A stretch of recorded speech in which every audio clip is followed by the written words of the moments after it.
within occupied territory on the far left coast. You're listening to On the Move with Mack Worley III.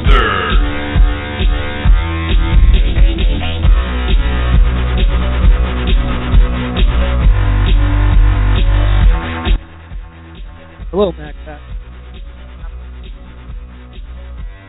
am Mack. Show the firearm. Stand up. Date October 19th. Time travel. October 9th, 2014, and we have a really good show in store for you. At 5:15 p.m. today, that is 5:15 Pacific Standard Time. We will be joined by special guest George Abrantes. He's the producer and director of the upcoming documentary Waking Liberty. And I'm really excited to have him on today's show. It's going to be really fun to talk with him about that. And I'm getting a message here from my producer saying that there is some problems here when we first started. So let me just cover this again. Again, this is On the Move, the show that attempts to inspire you guys to stand up for your rights. And again, I am Mack Worley III.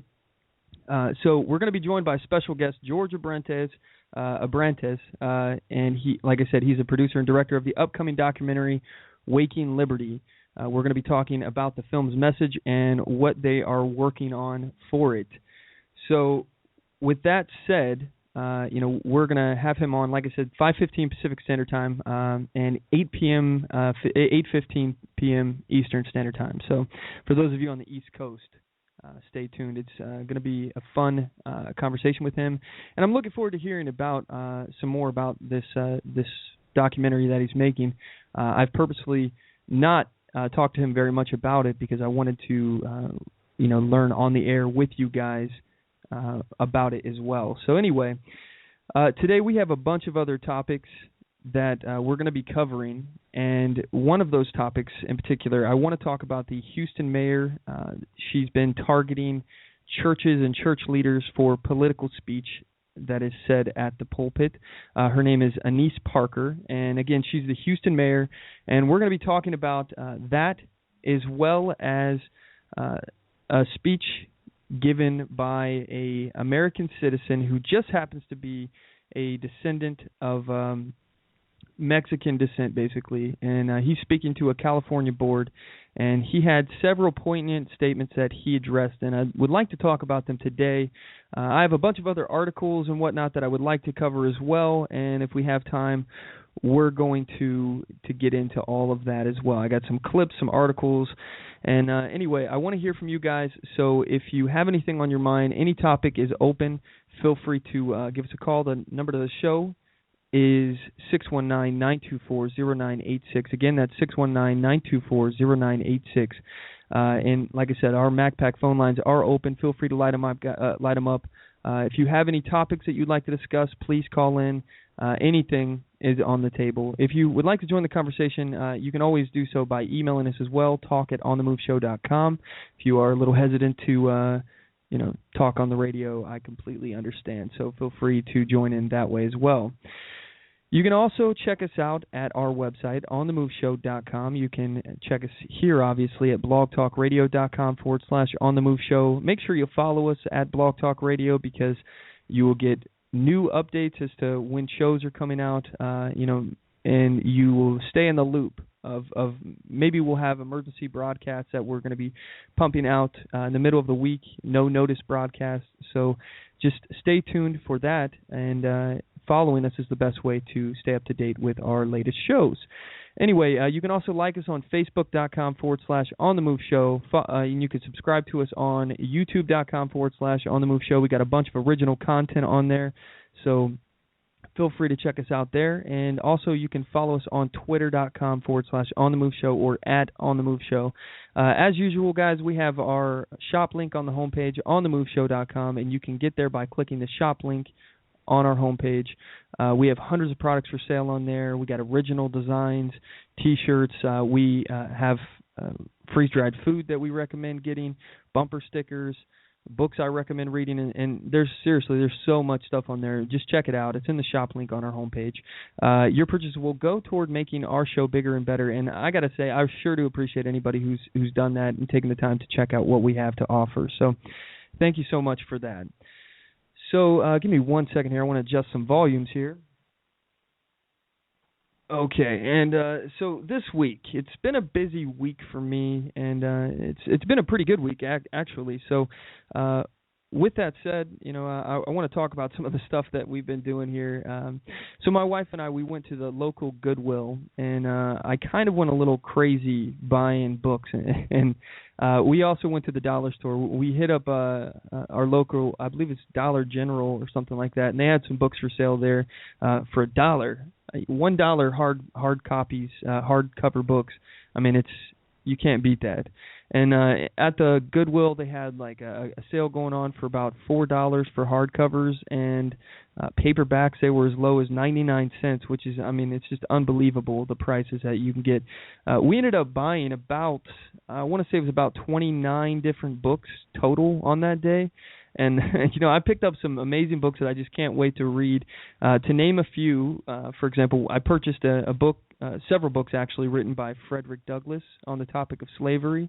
And I also got Chris Kyle's American Sniper, and I'm really looking forward to reading that. It's his autobiography where he talks about, the missions that he was on and basically a lot of the stuff that he did as a sniper. He's one of the deadliest snipers in American history, and I'm really excited to read that book. I also picked up American Sphinx, and that is a book, it's a historical book about Thomas Jefferson, and I'm really looking forward to reading that.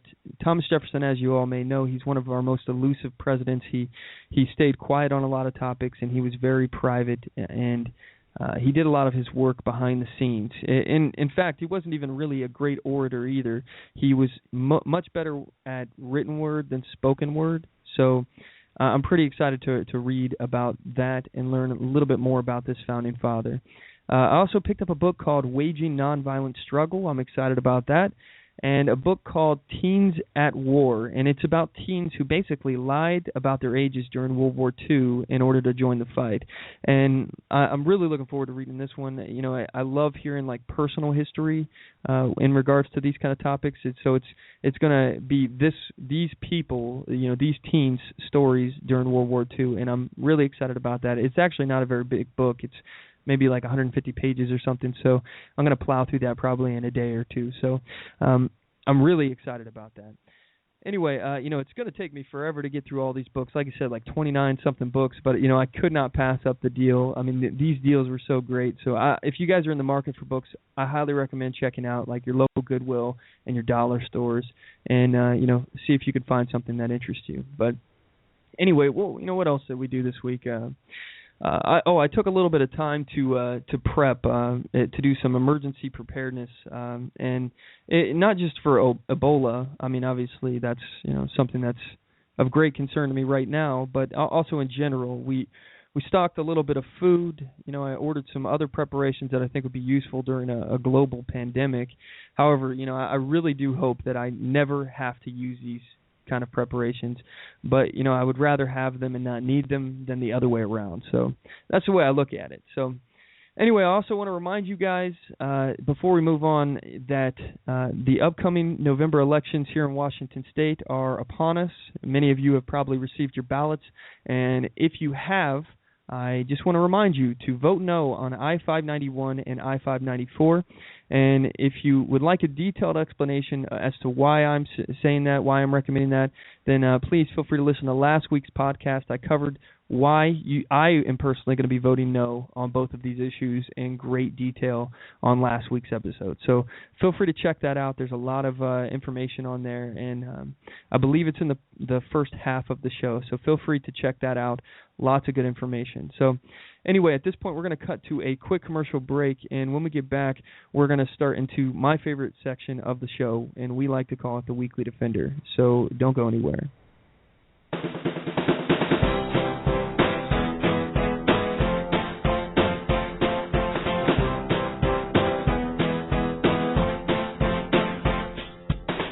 Support On the Move. Help us make this podcast bigger and better. You can do this by going to our store and purchasing one of our hundreds of products. All designs are original and made for patriots like you. Just go to cafepress.com/onthemoveshow. We appreciate your support.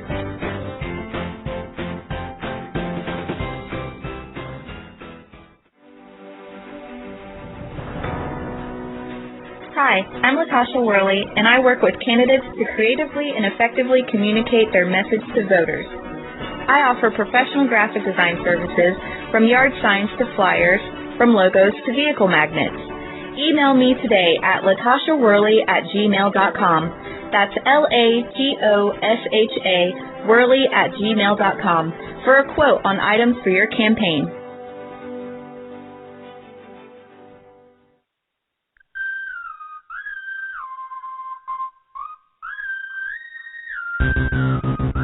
Broadcasting from deep within occupied territory on the far left coast. You're listening to On the Move with Mack Worley III. Stand up, speak out, and get on the move. And now your host, Mack Worley III.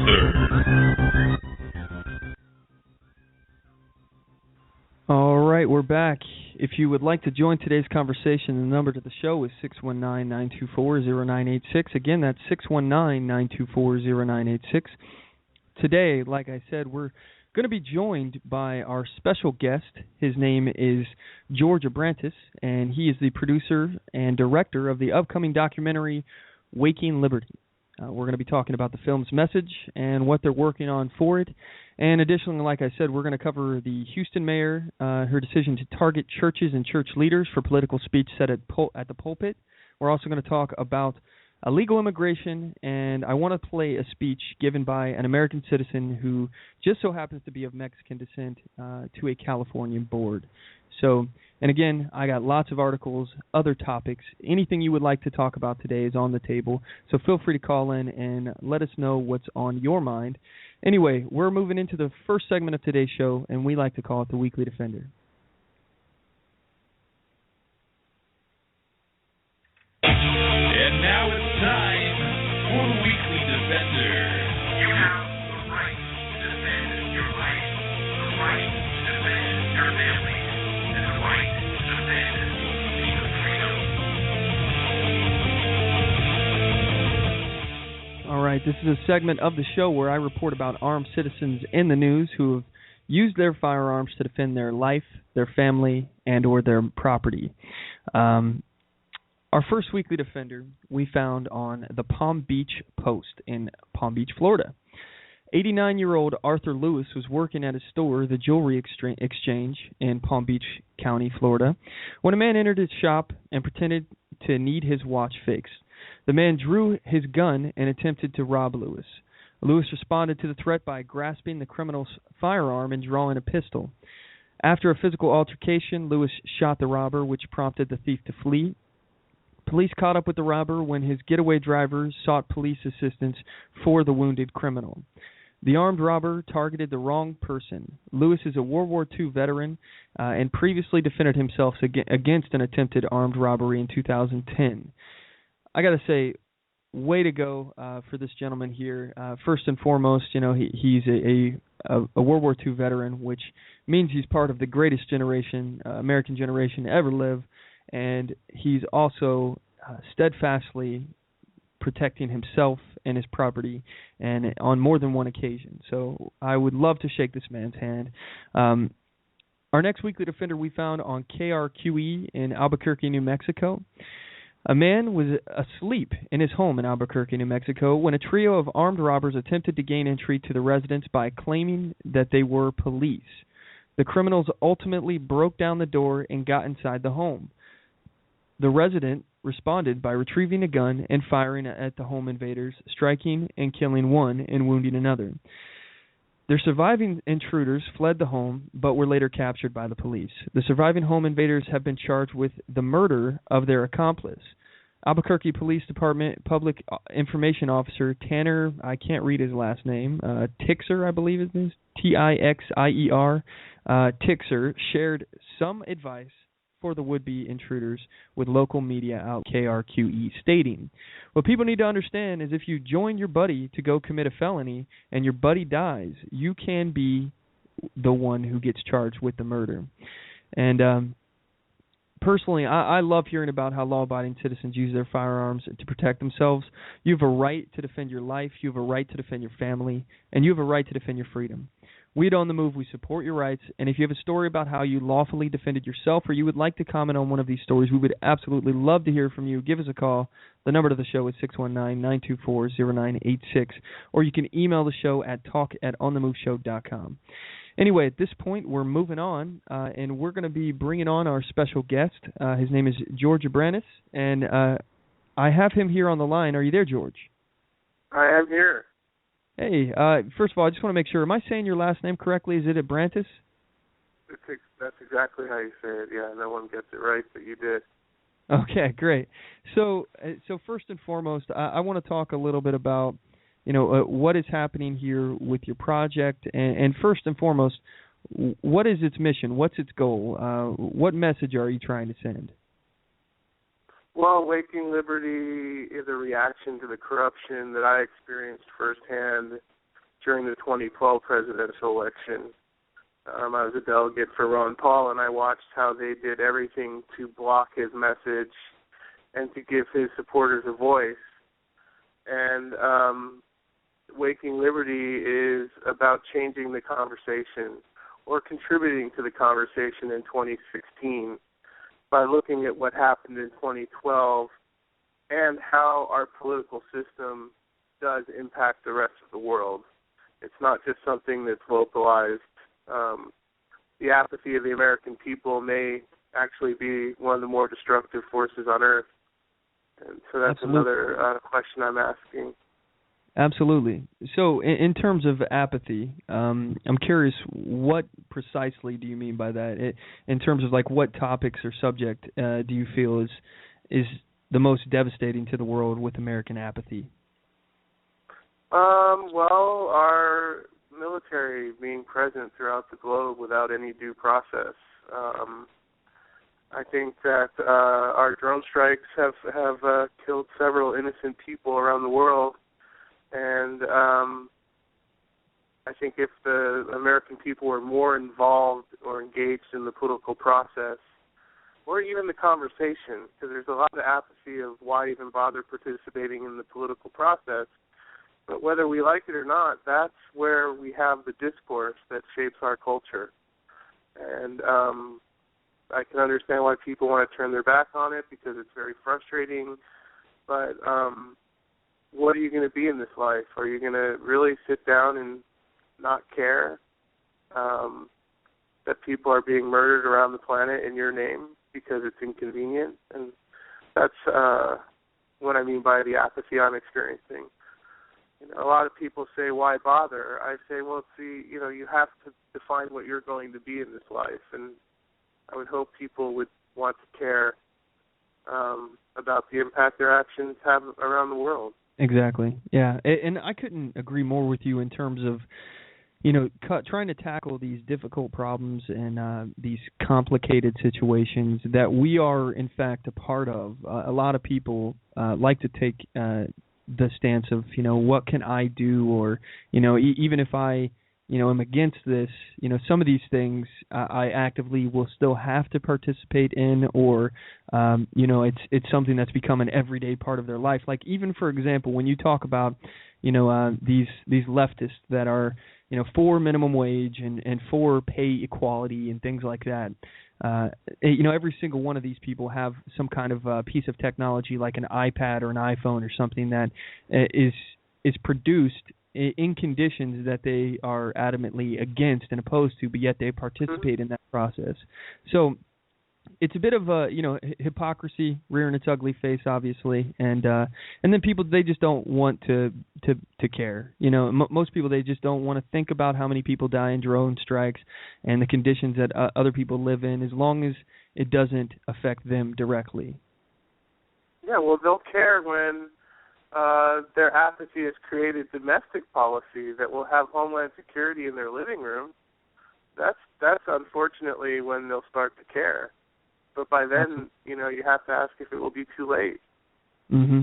And we're already almost there. I mean, we've seen the growing federal leviathan that I talk about frequently, and it's just expanding and creating bureaucracies to protect bureaucracies. And it's I used to stand in a position where I thought that it was important for us to have very strong national security and to have ourselves in a position where we can protect ourselves and our government can protect us from threats, external threats such as terrorism and, even internal threats, domestic terrorism and whatnot. But, I understand now and I get now that these kind of systems, these machines to spy and to basically eliminate targets, such as what is given through the power of the National Defense Authorization Act and the Patriot Act. These aren't for our enemies. These aren't for threats against our country. These are for the population, the people. These are systems that are created to control us and not the other way around. It's not created to prevent the enemies from having any kind of control or power or ability to attack us. And if they were, it would be obvious that they were, because they would actually do things to protect us, like stop the Boston bombing, stop the flood of illegals from coming across the border and potentially creating a problem. We know that ISIS, for example, is here, and it's very likely that many members of terrorist organizations are flooding across our borders, which are drastically unsecure right now. And we're told that all this stuff is supposed to protect us, but if they actually cared and they actually wanted to protect us, they would be preventing this kind of stuff from happening, which they're not, and they have no interest in doing. Well, and why this isn't part of the conversation in the mainstream, you can't get onto a plane without having your rights violated in this country, because we're supposed to be afraid of our terrorist enemies, yet the border is wide open for any terrorist to walk across. And they're just waving people through that have Ebola from North Africa. Well, yeah, that's a whole other threat. But yeah, what gets me is how no one's picking up on the fact that there's no logic or continuity to what the message they're giving us, and that we need to question this, because it's not logical to have the border wide open while we're supposed to be protected from terrorists. It defies any sense of logic.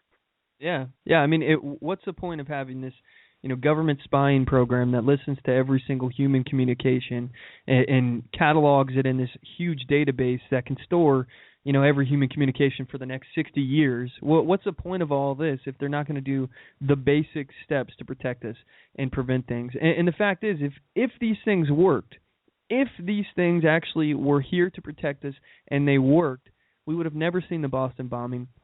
We would have never seen so many people crossing the border as they are. It's really unfortunate that so many people buy into this whole thing of where the government is out to protect you instead of out to take away your rights or to basically control you, because that's more closer to the fact, to the truth. And for example, too, and I say this all the time, the government literally has no legal obligation to protect us. It's been deemed by the Supreme Court that law enforcement has no obligation to protect us.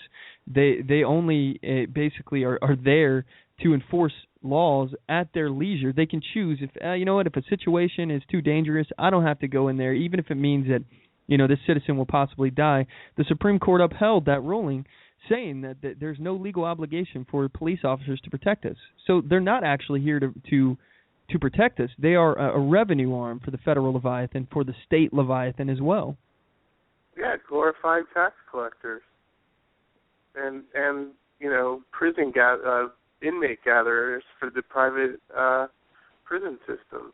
Yeah, the industrial prison complex. I mean, it is staggering to me how much money they make off of this stuff, and how much it's directed against the populace. We only have 300 million or so Americans here in our country, and yet we have the largest prison population in the world, and that's to include places like China, who in Russia, who supposedly have some of the worst political situations in the world, and they have political prisoners, and things like that. You would assume that these places would have far more political prisoners and prisoners in general, because they're like these totalitarian regimes. But yet we have the largest population of prisoners. We build more prisons every year than we build schools. And we tout ourselves as being the freest nation on earth. Exactly. And that's the mythology, right? The hypnotic state of America is that everybody thinks the world hates us because we're so great. They're jealous of our prosperity.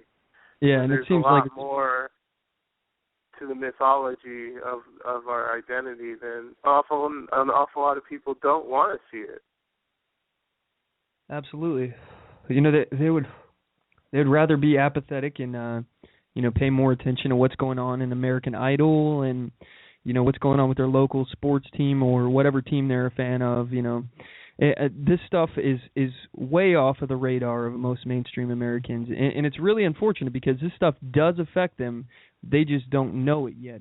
We're in a form of soft tyranny where you can still go to the movies, you can still buy your grande lattes and all that, but slowly but surely the federal government is increasing its grip around the throats of the working class Americans, and they're separating the distance and effectively kicking out the ladder, with things like the EPA regulation and things like that. People who have already made it, like Bloomberg and the Bill and Melinda Gates and things like that, people who have already made it up the ladder of success are making it more difficult for everyday Americans to reach that same level of success by kicking out the ladder. They're making it impossible for people like me and you to get to that point in the hopes that it will make them more successful down the line. And it will just leave them reigning over a very poor group of people, because no one's going to, our standard of living is going to continue to drop.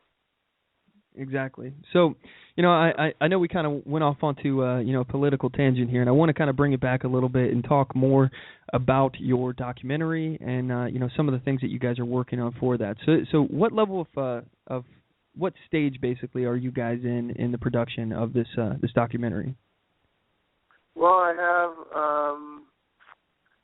about 6 more interviews that will require travel to complete. Mm-hmm. And I've put in over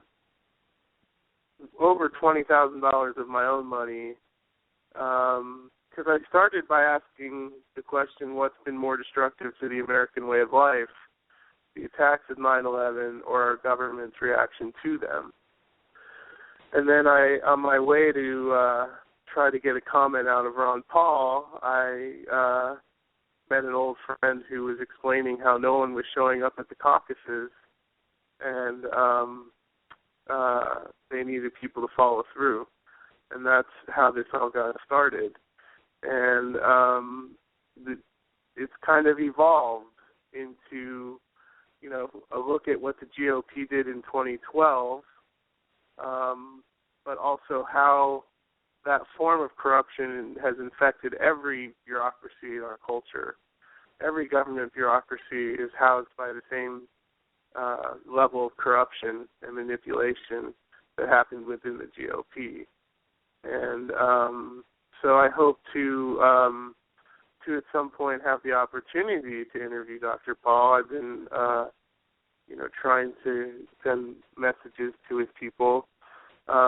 But I also want to try to interview Jeremy Scahill, who wrote about Blackwater, and I think that Americans are responsible for the work Blackwater did in Iraq, and having a military arm functioning with impunity is something people should care about.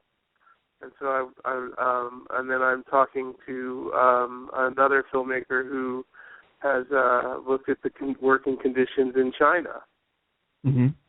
Which is a direct result of NAFTA, and American materialism. And then I'm examining the role of our domestic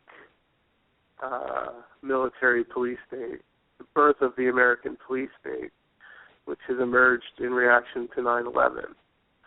I've interviewed Ben Swan for the piece for all his work he did on the elections in 2012, and then several of my other interviews will probably be part of the extras section because the message has changed as times evolve.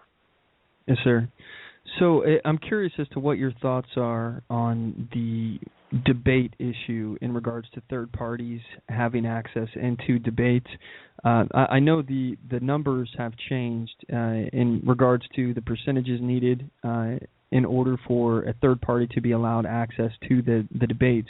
And you know, based on the historical numbers from there, we saw when Ross Perot made it into the political debates and was actually allowed on the stage as a third party there, it actually had a pretty major effect on the outcomes of the votes. I'm curious, do you think it's fair right now, the way that we have it set up, to where these third parties, they have to meet, like, I believe the number now is 15% of the popular vote or something like that? No, I think that's how they control the political conversation, and through which they control the direction that our culture defines itself through. And I think anybody who and then we get into the relative term of a viable candidate. But I mean, let's face it, there are some people who are not necessarily legitimate candidates. But you know, why Gary Johnson wasn't part of the debates is inexcusable. Absolutely. Yeah, I totally agree. And the thing is Ron Paul was even part of the, I guess, establishment party, and they even blocked him from the debates. I mean, they let him stand there, but you know, there were some debates where he literally got less than 2 minutes to speak the whole night. So it's so they don't want. I think that, of course, we need to change the debate system so more people can engage in the conversation. Yes, it's sir. Essential.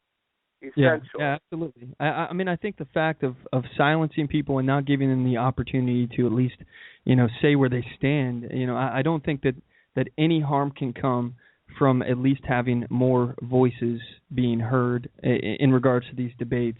I think that the more people that we can have on there, the more political ideas at one time, the better that the American people can actually make up their mind and actually get informed about what's going on and the topics that they give a crap about. You know, these conversations only being presented as, you know, the left-right, I think is more damaging to the American Republic than anything else going on right now, because it keeps us in this state of apathy, only knowing two sides of a debate rather than, and really two sides of a debate with almost identical viewpoints. Really, just, you know, you have the difference between, you know, the leftist Marxist socialist communism side of it, and then the corporate cronyism of the Republican Party that we've seen in recent years. So you're basically choosing between communism and socialism and fascism from the Republican Party, and it's astounding to me that this has been allowed to continue as long as it has. But hey, George, we got to cut to a quick commercial break. When we get back, I'd like to talk a little bit more about it with you, and we have a caller on the line that wants to tune in here and give his 2 cents. Would you mind sticking around for a few minutes? Sure, I'd be happy to. Okay, great. We'll be right back with more on this, guys, so don't go anywhere.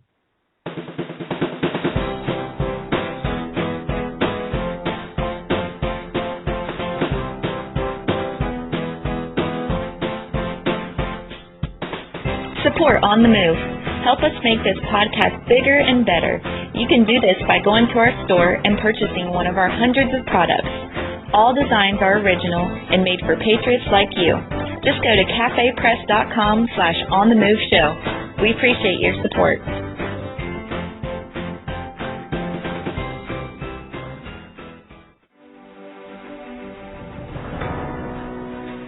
Hi, I'm Latasha Worley, and I work with candidates to creatively and effectively communicate their message to voters. I offer professional graphic design services from yard signs to flyers, from logos to vehicle magnets. Email me today at latashaworley@gmail.com.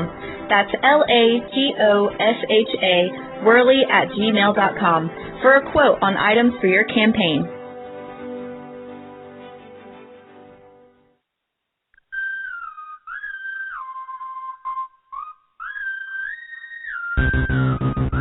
Broadcasting from deep within occupied territory on the far left coast.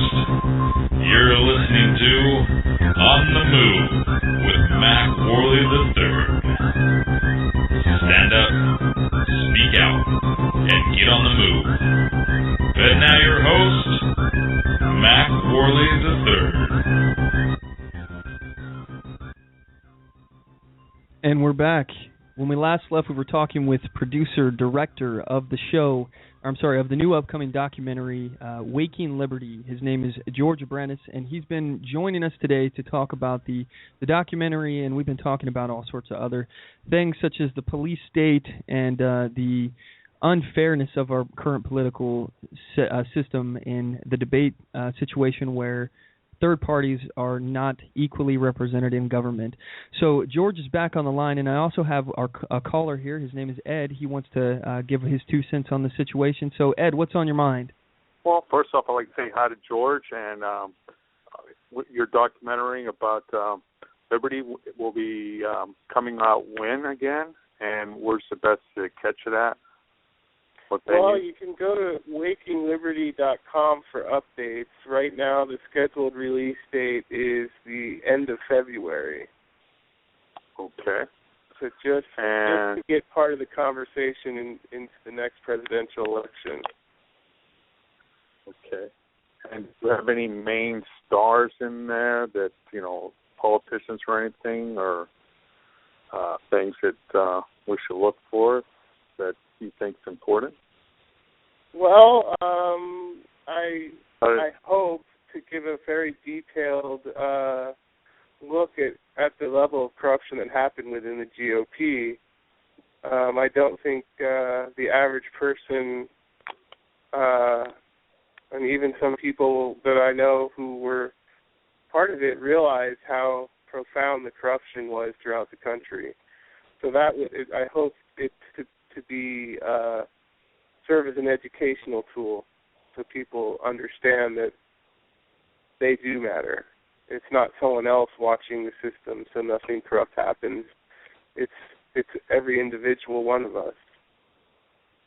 So, Ed, I'm just curious, as far as your political affiliations and whatnot, would you consider yourself a third-party voter or a Republican voter, or where do you stand? Well, I'm actually a registered Libertarian, although I'm more of an independent, but, I believe that we need more than the two-party system, or we at least need, something that, lets the people really have a voice. It seems like, big government and big business are in bed together, and they're just running the entire show and giving lip service to the people, but kind of just brushing us off of their big government, big business establishment.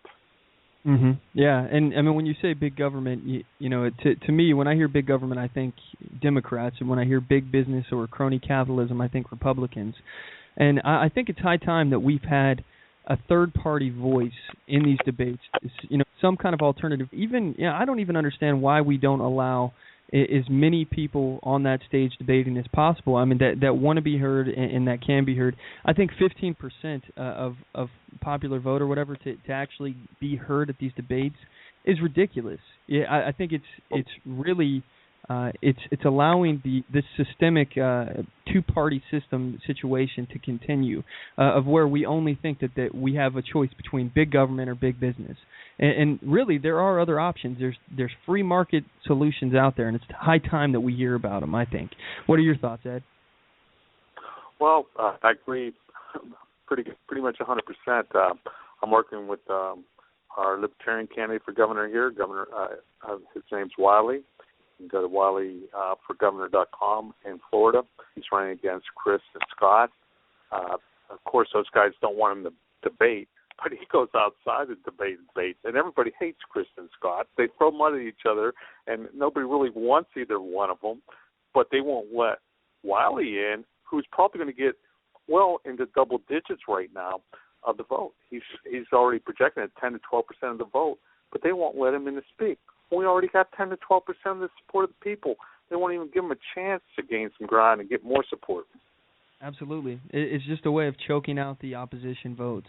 You know, they don't want anything in there that's going to cause a problem for big government or big business. You know, it's all part of this whole statist mentality of, you know, we need to, you know, silence as many people as possible and only give these two sides of the issue, basically. Eliminating people to even know the fact that there is other options out there, and keeping the uninformed voters in a perpetual state of being uninformed. So, anyway, Ed, did you have any final thoughts? Well, I think we got the best government that giant corporations can buy, and still lobbyists to buy it. And our only real hope is to really keep pounding at our representatives, keep calling them, make sure that you get out and vote against all the incumbents. We need to try to get people out of office and show, hey, we're watching. We're going to try to get you out of office, and you know, keep up the good work on your end. All we got to do is keep on putting out the Constitution and the Bill of Rights, and say this is our shield. We're going to hold it up, and we're not going to let go of it, and we're going to take you guys down eventually. Yes, sir. And as Buck Sexton always say, shields high in regards to that. If we use the Bill of Rights and the Constitution as our shield, and we hold those shields high, and we remain vigilant, we can fight back this tide of leftist and even rightist propaganda and just the unfairness in political speech. But anyway, Ed, I sure do appreciate you calling in. So George, I want to talk a little bit about the funding that you guys are trying to do for this project, and any websites and information that you guys have in regards to that. What do you guys need? How much money are you trying to raise, and what kind of funding operations do you have right now? Well, our funding goal to complete is only $25,000 to complete the project. The majority of that will be on travel expenses. There's in 4 different parts of the country, and post-production costs, getting someone who has a more objective eye than someone who's been connected to the material for so long. Those are the 2 primary needs for funding right now. And we are launching our Indiegogo campaign at the end of this week. We have a few things we want to change on the campaign that came up. And so we'll be launching our Indiegogo, and we're asking people to check out the website, wakingliberty.com, spread the message through social networking, and if you can donate to the cause, it would be really appreciated. There's some really cool perks that we've created for people who are donating. Absolutely. Well, George, please keep me updated on anything you guys got going on. And, especially when you guys launch this Indiegogo, I'll post it on my social media and ask my friends to do the same. Listeners of the show, please stay tuned for that. You can get involved that way and help get this message out there. So, George, do you have any final thoughts, anything that one final point that you just want to convey to our listeners and the American people out there as to why they need to pay attention? You need to pay attention because you are part of this, whether you like it or not.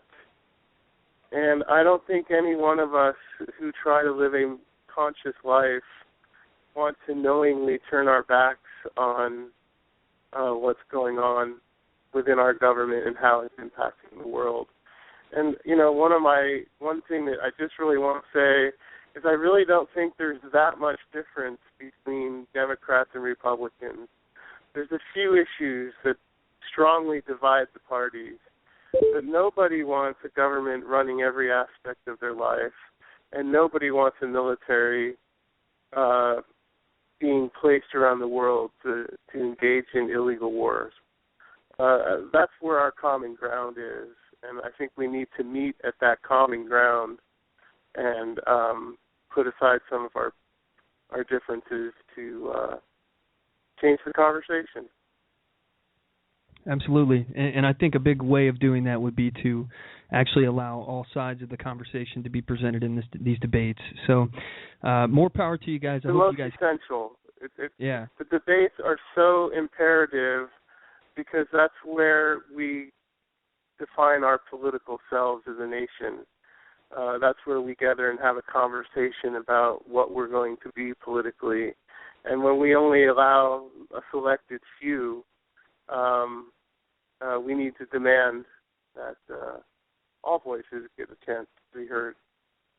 Yes, sir. Yeah, absolutely. I could not agree more with you. Anyway, one more time, what was that website where listeners can go to get more information about your project? It's wakingliberty.com. You can see the new trailer. I also have on there in the previous work section 2 pieces I did during the 2012 election. I confronted the leadership in King County, Washington on camera. And I was also, they used the police to threaten me, and so that was the genesis of this whole project. So you have that on video? Yeah, I have links to them in the previous work section. The one piece is entitled King County GOP Busted in Seattle, Washington. The other one is Does the King County GOP Have Integrity? Some other works I've done is where I did ask people on the street what's been more destructive to the American way of life, the attacks of 9/11 or our government's reaction to them. So people can get an idea of what I'm about and what the mission is of Waking Liberty. Yes, sir. All right. Well, I'm really looking forward to checking that stuff out. I'll be looking at your stuff after the show today. So, again, George, thank you so much for joining us on the show today. And, I ask my listeners to please check out your stuff and to help fund if you guys can and you're interested. If this is something that you guys are wanting to get involved in, please do so. And again, George, thanks so much for joining us today. Hey, thanks for having me on. I really appreciate it. All right. Well, take care. All right, guys, so at this point, we are going to cut to another commercial break. When we get back, we're going to start into the meat of some of the show with a segment that we like to call the Mack Attack. And in this segment here, I'm going to cover a bunch of different topics. We've got a lot of articles to plow through. So today we're going to be doing several deep dives on a lot of different issues, some pertaining to Ebola and the CDC's reaction, some pertaining to illegal immigration, others pertaining to the Houston mayor's attack on churches and church leaders. So don't go anywhere. You do not want to miss today's show. We have a lot of information. We'll be right back.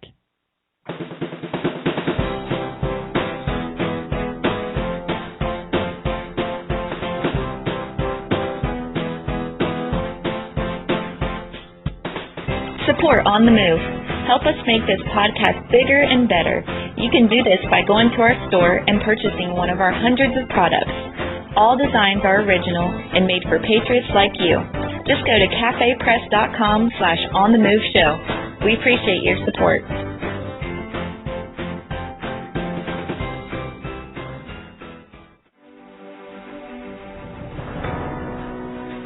Hi, I'm Latasha Worley, and I work with candidates to creatively and effectively communicate their message to voters. I offer professional graphic design services from yard signs to flyers, from logos to vehicle magnets. Email me today at latashaworley@gmail.com. That's LATOSHA Worley@gmail.com for a quote on items for your campaign.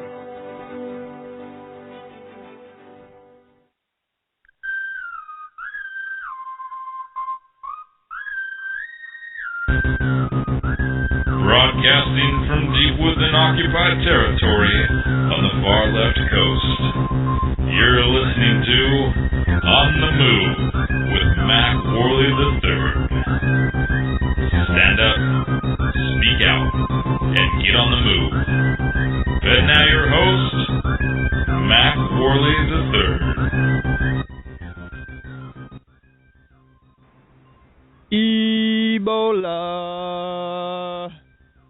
today we need to talk a little bit about Ebola. Before we start getting into some other topics here, I just want to give a little bit of an update here on some things that have been in the news recently concerning Ebola and the Center for Disease Control. Please feel free, if you have anything that you would like to address, get off your chest, anything along those lines, please feel free to join in the conversation. The number to the show is 619-924-0986. Again, that is 619-924-0986. And I want to talk a little bit about some articles that I've been reading recently, and most importantly, there's also this campaign. It's a bit of an ad campaign, or perhaps a slander campaign, I suppose you could say, from these leftist organizations, and they're attempting to hang the blame of Ebola on Republicans. And I feel that it's worthwhile to address this and to talk about this, and I have the clip from that campaign, and I will go ahead and play it for you here, just so you can get an idea as to what kind of stuff that they're trying to portray. So here it is. Washington actually can cut spending. The CDC says its discretionary funding has been cut by $585 million since 2010. Cut. Less government. Cut. Cut. Cut. Our budget has been flat since 2003. Responding to an emerging infectious disease threat, this is particularly damaging. Cut. Cut. That was the left hook. Cut. Cut. Cut. The right cross was the sequestration. Cut. Cut. The NIH saw its budget slashed by $446 million. Cut. Cut. Cut. Cut. There are outbreaks happening today that we're not able to recognize, stop, or prevent as effectively as we should be able to. Cut. Cut. Cut. Cut. Cut. Cut. Cut. Cut. Cut. Cut. Cut. Cut. Cut. Cut. Make a cut.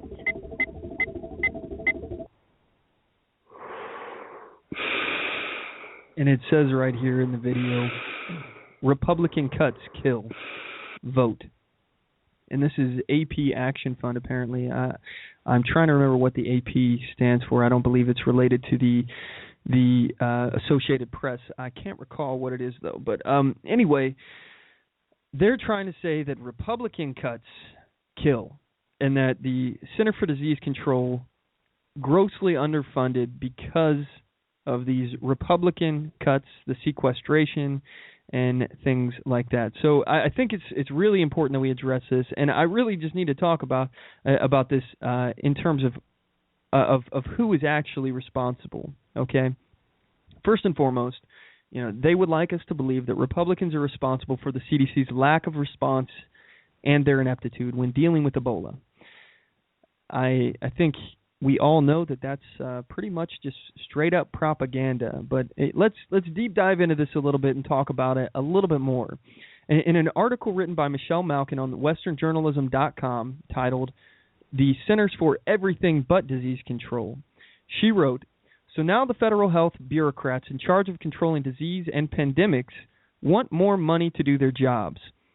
Maybe if they hadn't been so busy squandering their massive government subsidies on everything but their core mission, we taxpayers might actually feel a twinge of sympathy. At $7 billion, the Center for Disease Control 2014 budget is nearly 200% bigger now than it was in 2000. So their budget has increased by 200% since 2000, but yet they still don't have enough money. Those evil, stingy Republicans actually approved CDC funding increases in January larger than what President Obama requested. So, and this is me speaking now. So this is obviously not a funding issue. They've received far more money than they have received in the past, and we actually have been approved with the CDC here. Taxpayer money has gone to the CDC bigger than what the Democrats wanted. So bigger than what President Obama requested. Republicans have actually approved that. So it's not these evil Republicans that are trying to keep the CDC down. Back to the article. What are we getting for this ever-increasing amount of money?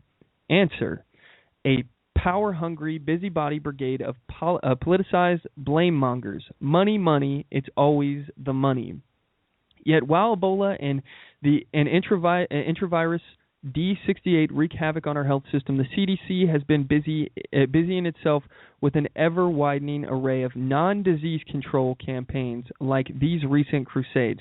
And you guys are going to be blown away. So, if you have an ability to strap yourself in, I recommend you do so right now, because this is going to launch you into a fury as it did me. Now the CDC is participating in programs such as mandatory motorcycle helmet laws. CDC Director Dr. Thomas Frieden appoints a 15-member community preventive service task force to promote pet nanny state projects. An obscure Obamacare rule, Section 4003B1, stealthily increased the task force's authority to study any policies, programs, processes, or activities designated to affect or otherwise affecting health at the population level. Last year, the meddling panel extended the agency's reach into transportation safety with a call to impose a federal universal motorcycle helmet law on the country. Is riding a Harley a disease? Why is the CDC involved in this business? This is not in their purview. And again, this is me speaking now here. I covered last week, we talked about state sovereignty, okay? So in terms of state sovereignty, we need to look at a federal universal motorcycle helmet law for the country. The federal government has no authority to do that. Again, when you look at the Constitution specifically says what the government has the authority to do, what powers that the government has, all right, the federal government. And the 10th Amendment clearly says if it's not issued as a power in the Constitution to the federal government, i.e. Congress, the federal Congress, they have no authority to do so, and that authority lies within the states and within the people.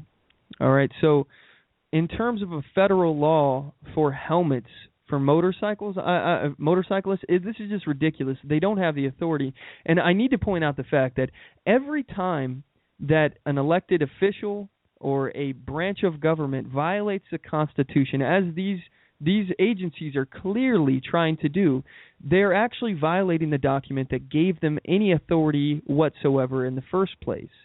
So how can you, as a federal official, a public servant, go staunchly and directly against the Constitution, which is the document that gave you any form of power whatsoever in the first place? Any attempts to usurp the power from the Constitution would then be making the document void of your power to begin with. Let's say you want to get rid of the Constitution, okay? Oh, this is a pesky document, as our president has gone on record basically saying over and over he's going to basically bypass Congress and go around them and do what he can because he feels obligated. Well, no. When you violate the Constitution and you try to get rid of this document is what gave you any authority in the first place. So it stands to reason that you shouldn't go against it or want it repealed, because then your power, your branch of government, your office itself would be null and void, because this is what gave you any authority to begin with. Anyway, I digress. We're going off a little bit into the weeds. Another program that the CDC is now involved in is video games and TV violence. At the Obama administration's behest, in the wake of high-profile school shootings, the CDC scored $10 million last year to study violent video games and media images, as well as to assess existing strategies for preventing gun violence and identifying the most pressing research questions with the greatest potential public health impact. This is really astonishing, and I need to kind of go backwards here. I know we have covered this before, and I think it's important that we talk about it again. I'll play a quick little clip from our former Attorney General, Eric Holder. And this is what he said in regards to basically the same topic that we're just talking about, violence in video games, violence on television, and how people should feel about firearms. So here's Eric Holder, his words. I've also asked the school board to make a part of every day some kind of anti-violence, anti-gun message. Every day, every school, at every level. One thing that I think is clear with young people and with adults as well is that we just have to be repetitive about this. It's not enough to simply have a catchy ad on a Monday and then only do it every Monday. We need to do this every day of the week and just really brainwash people into thinking about guns in a vastly different way. Okay, so that was Attorney General Eric Holder.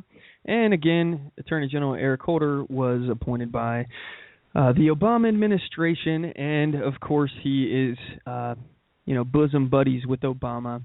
And of course, Obama is the one who's behind the CDC scoring this $10 million last year to study violence in video games and media images, and taking the CDC further away from their core mission to actually protect people from diseases.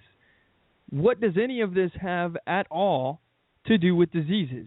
Violence in video games, television, motorcycle helmets, what does that have anything to do with any of the core mission of the Centers for Disease Control, which is actually controlling diseases? I mean, it would seem like a basic common sense kind of thing that, if we're funding this organization with $7 billion taxpayer dollars and they're complaining that they don't have enough money, perhaps you should stop taking away from their budget and moving it to these other frivolous things that aren't actually doing anything at all to keep the American people safe from diseases or prevent these diseases from spreading.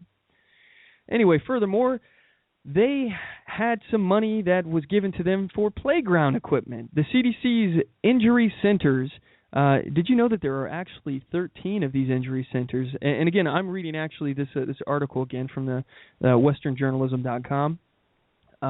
The injury centers have crafted a national action plan and funded countless studies to prevent boo-boos and accidents on the nation's playgrounds. Again, what authority do they have to do any of this? I don't recall anywhere in the Constitution giving Congress the power or authority to regulate playgrounds nationally. If you know of anywhere in the Constitution where it says anything about this, please let me know. Maybe I'm just very misinformed about the Constitution, but I highly doubt that it's in there. I've read the Constitution. Unlike many of our elected representatives, I've actually read it and studied it and tried to understand, but I digress. Apparently, and back to the article here, apparently there aren't enough teachers, parents, local school districts, and county and state regulators to police the slides and seesaws. Again, why is this the CDC's business? Social norming in the schools. This is also another program that the CDC has been using American taxpayer funds on. The CDC has funded studies and campaigns promoting positive community norms and safe, stable, nurturing relationships known as SSNRs in homes and schools. It's the mother of all government values clarifications programs. So bad attitudes are now apparently a disease, and again, the author of this article asks, why is the CDC in this business? Why are they doing this?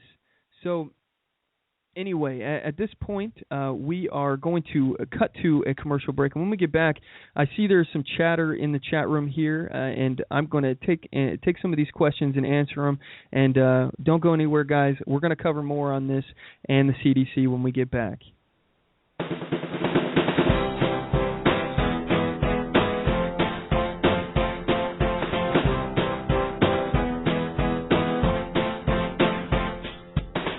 Support On The Move. Help us make this podcast bigger and better. You can do this by going to our store and purchasing one of our hundreds of products. All designs are original and made for patriots like you. Just go to cafepress.com/onthemoveshow. We appreciate your support.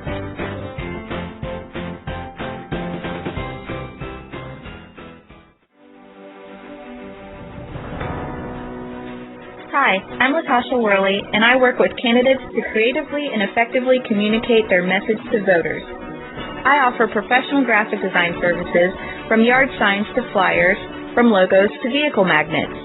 Email me today at latashaworley@gmail.com.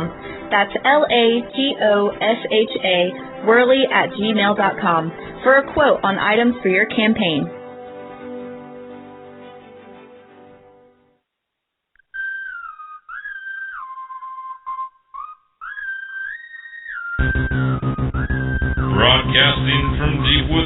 occupied territory on the far left coast.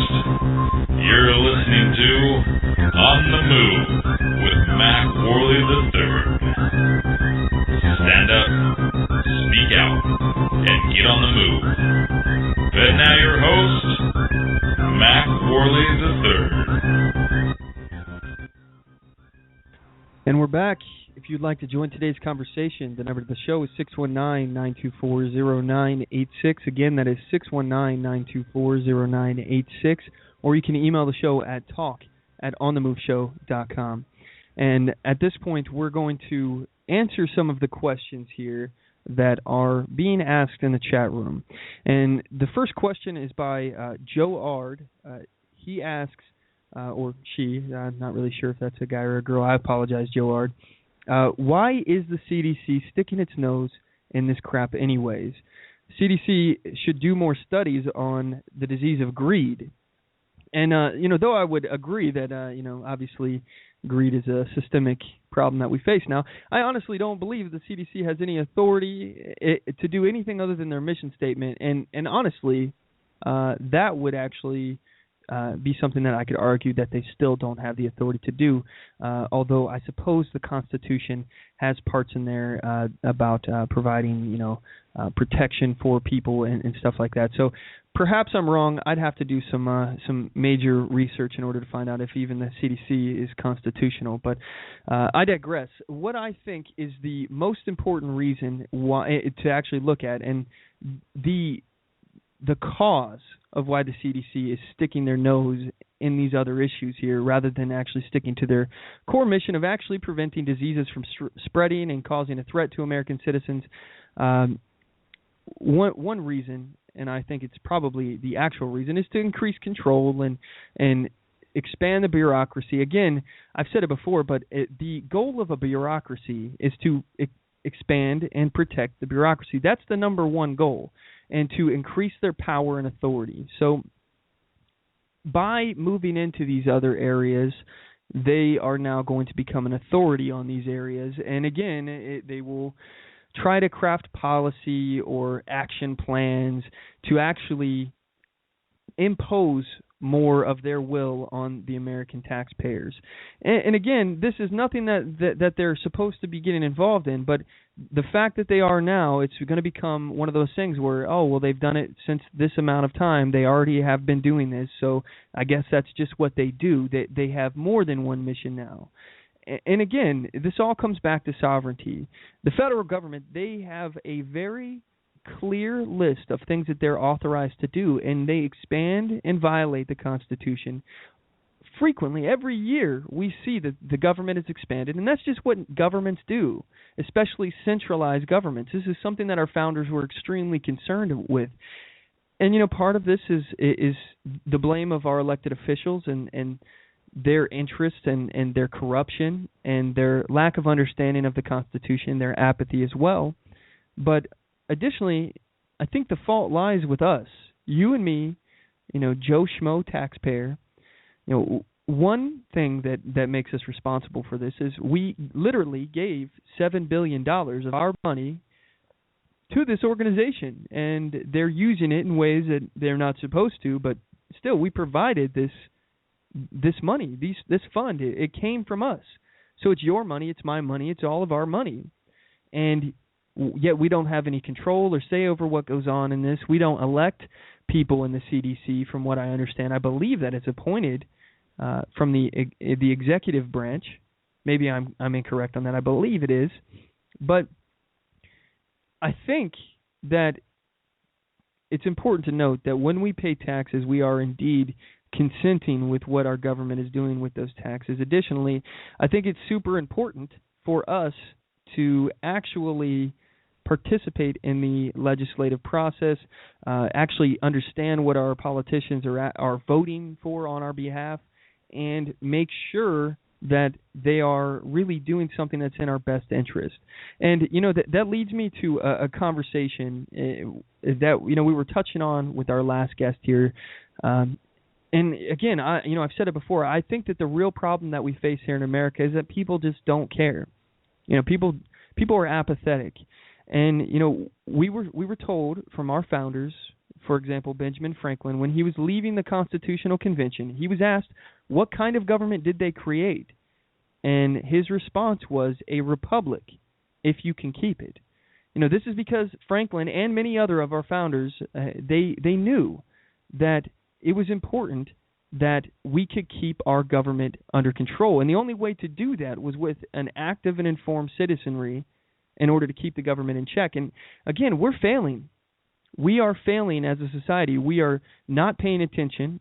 We are not holding our politicians accountable. And if we were, there would have never been Operation Fast and Furious. We would have never seen other scandals like the IRS political targeting of Tea Party members, and we'd have never seen the cover-up of Benghazi. The National Defense Authorization Act would have absolutely never passed. Neither would the Patriot Act. We would have been so outraged with the bulk spying from the NSA without warrants. Our founders, they would literally be rolling in their graves right now at what we have allowed to take place in this country. And to illustrate my point, and this kind of goes to what George was talking about in the last hour in terms of drones. A lot of people do not pay attention to what our government is doing. And I have a clip here from Tonight with John Oliver from HBO. I believe this is Last Week Tonight with John Oliver is the name of the show. But anyway, he's talking about drones and how they've been used by the government and how so many people don't pay attention to what's going on because it's an uncomfortable topic. So here is the clip with John Oliver.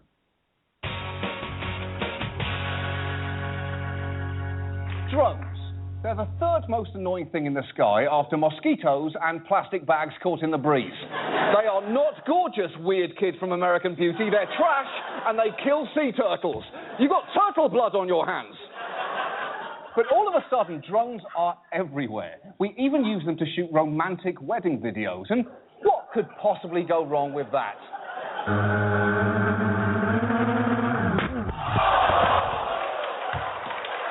And that was a video of a guy getting hit with a drone during a wedding. He's fine. He's probably fine. I don't know if he's fine. It's funny whether he's fine or not. But look, overseas, drones are a slightly more serious matter. For instance, this week, we reportedly launched deadly drone strikes in both Waziristan and Yemen. You probably didn't hear about them on the news unless you were watching this. The U.S. has carried out another drone attack in Pakistan's rest of tribal areas, killing at least 8 people. That's the only footage reporting either strike that we could find, and it's from the Iranian government's English-language TV station. That channel is buried deep in your cable package. I think it's actually somewhere between C-SPAN Junior and CAN, the Kirstie Alley network. But there is something strange about the fact that we launched deadly drone strikes in 2 sovereign nations that almost no one here heard about. But then again, why would it make the news? We use drones all the time. Hard numbers are very difficult to come by for reasons that we'll get into. But by one estimate, during the Obama administration, we've launched 8 times the number of drone strikes than we did under his predecessor. And while they've declined a bit recently, drone strikes will be as much a characteristic of the Obama presidency as Obamacare or receiving racist email forwards from distant relatives. And it's easy to see why drones are so popular. They cost less than manned planes and they kill a lot of terrorists. Their slogan should really be appealingly cheap and incredibly deadly, but unfortunately that's already been taken by Hardee's. And they're not just popular with the White House. Surveys consistently show a majority of Americans approve of our use of drone strikes to fight extremists abroad. In fact, we're so comfortable with them, nobody blinked an eye when the president said this. The Jonas brothers are here. They're out there somewhere.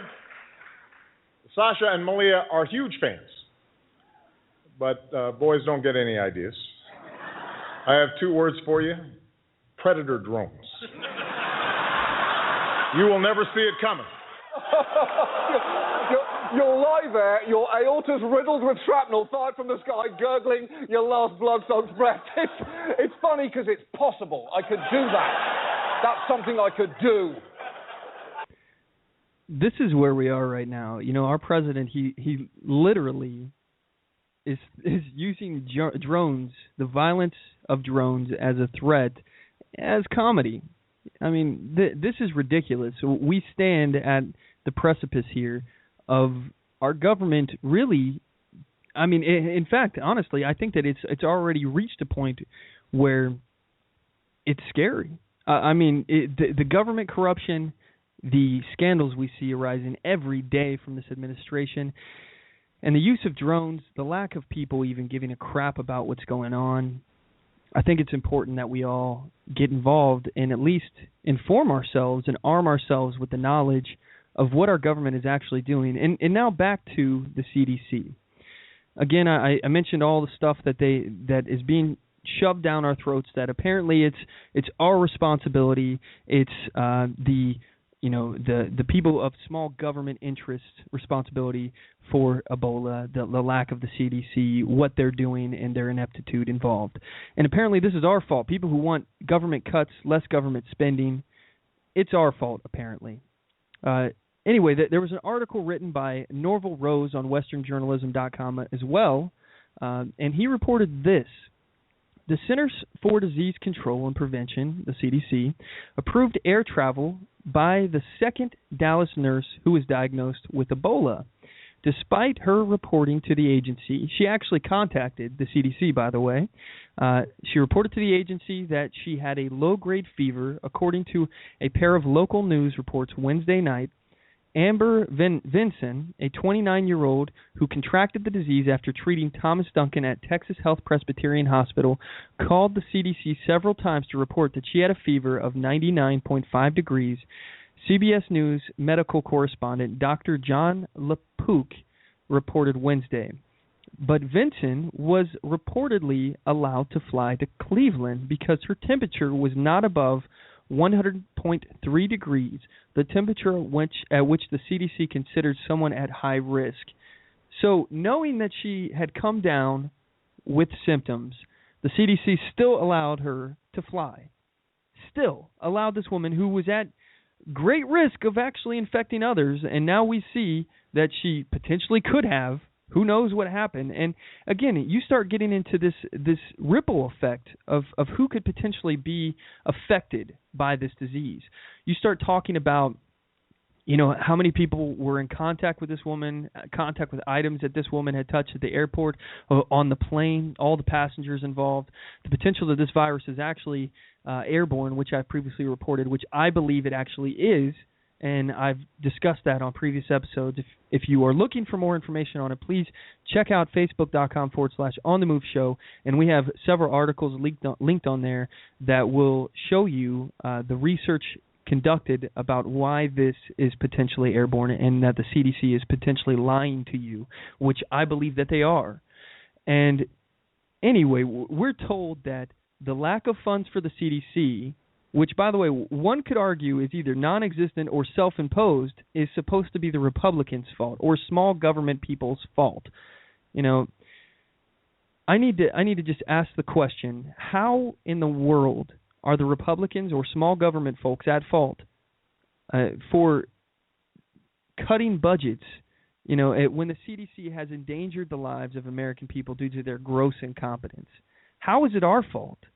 I would argue that it's the Obama administration and the CDC who are completely responsible, and rather than stepping up to fix the problem, they would rather play the blame game. And I'm not saying that I think that they are to blame. I'm saying that I think that they are responsible. They're the ones who the buck stops at. They're the ones who it's literally their job to prevent infectious diseases from spreading. But yet we're told that it's the Republicans' fault and that you should get out and vote against those evil, greedy Republicans, and that it's important to vote because if you don't, Republican tax cuts will kill. Not the gross incompetence that we see from these organizations, the CDC, and not the gross incompetence coming from the Obama administration. In my opinion, these tactics that the left is using, they are despicable, and they're obviously lies, and they're trying to peddle these things knowing that they are completely false. It is all misdirection for the uninformed citizen, and don't let them get away with this. And this leads me to our next segment of the show, and we like to call it the Listener Challenge. I challenge you to a duel. Did you hear that? Sounds like it's time for a challenge. Listener Challenge. Listener Challenge. Listener Challenge. Listener Challenge. All right. This is the segment where I challenge you, members of the Mack Pack, to get out, get active, and to get on the move. All right, Mack Pack, your challenge this week, if you choose to accept it, is to spread this information about the CDC's reaction to Ebola, their budget expenses, and the lies they are trying to tell about budget cuts. Make sure everyone knows the truth, and you can do that either by spreading the articles from Western journalism, or you can spread the articles on our Facebook page, facebook.com/OnTheMoveShow, or you can just share this podcast and tell your friends and family to listen to the information that I just reported. I cannot tell you how important it is for us to get to the truth of the matter when it comes to Ebola, and it will take people like you to disseminate the truth. That is this week's challenge, and again, I challenge you to do this. Stand up, speak out, and get on the move. Anyway, at this point, we're going to cut to another commercial break, and then we're going to get into the Houston Mayor Anise Parker's decision to target churches and church leaders for political speech. And I'd be happy to take your guys' calls. The number of the show is 619-924-0986. The Mack Pack phone lines are open. We'll be right back.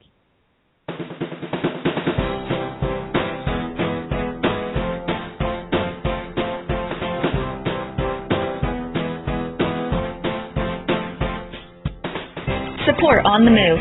Help us make this podcast bigger and better. You can do this by going to our store and purchasing one of our hundreds of products. All designs are original and made for patriots like you. Just go to cafepress.com/OnTheMoveShow. We appreciate your support.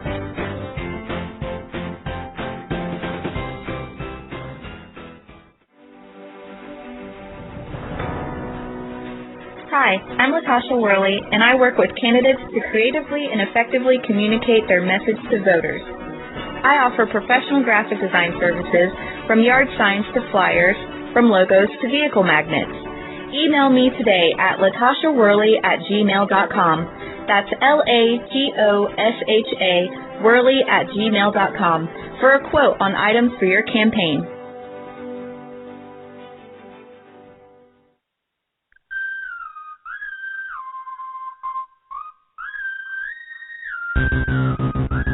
Broadcasting from deep within occupied territory on the far left coast. You're listening to On the Move with Mack Worley III. Stand up, speak out, and get on the move. And now your host, Mack Worley III. And we're back. If you would like to participate in today's conversation, please give us a call. The number to the show is 619-924-0986. Again, that is 619-924-0986. Or you can email the show at talk@onthemoveshow.com.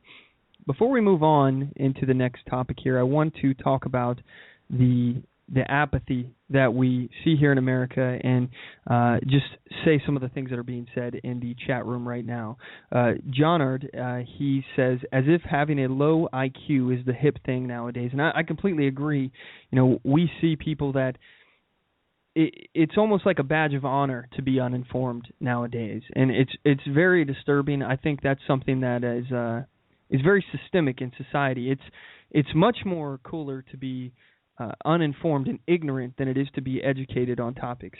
And while you were sleeping in the chat room says, that is what the media portrays. Why concern yourself with issues that can have very real impact on your life when there is more empty mental meals available on TV? And I completely agree with that statement. I mean, you guys are hitting the nail on the head right now.